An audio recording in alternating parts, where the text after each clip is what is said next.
Yun mga kamatik, bali ito na yung mga gawa ko mula sa recyclable, itong apat.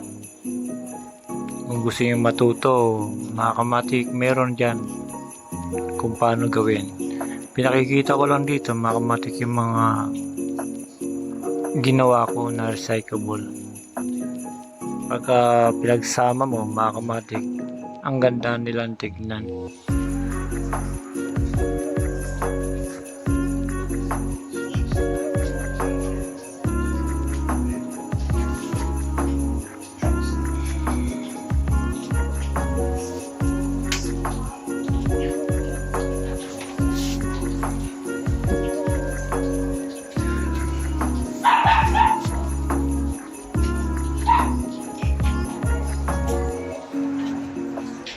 Yan mga kamatik, pinakita ko lang sa inyo yung mga gawa ko. Pagka nagsama-sama sila, maganda siyang tignan mga kamatik.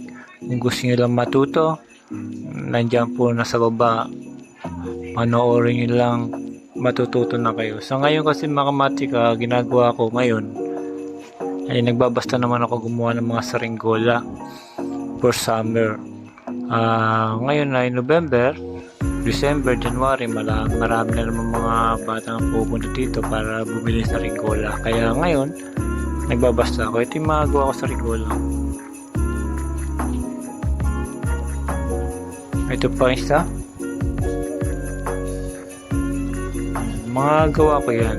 Pero gagawa pa rin tayo ng mga recyclable hanggang katapusan ng November. Bali, ito pa lang yung mga pinakita ko. Ito, ayan. Maganda siya. Carton lang to mga kamatik, saka egg bag. Ayan. Ito, ganoon din. Carton, charol naman. Ito naman, puro carton, saka eco bag. Ito naman, isa. Ayan ay lata lang yan mga kamatik, tsaka charol. Kaya pagka pinagsama mo yung apat, ang ganda yung tignan mga kamatik. Alam mo, sa ngayon kailangan marami kang alam. Gaya na sinabi ko, pagka marami kang alam, di ka mauubusan na trabaho. Pag wala kang trabaho, magsadlay ka mga kamatik. Doon pa lang kikita kapag marami kang alam sa buhay mga kamatik. Yung mga kamatik, pinakita ko lang to, mga apat na ginawa ko. Sa baka bukas mga kamatik, may papakita na naman ako gagawin.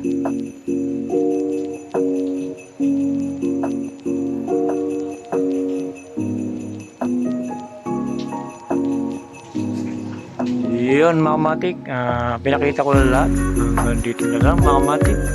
Sa susunod mga kamatik, mayroon pa ako ipapakita sa inyo ng mga recyclable na lantern.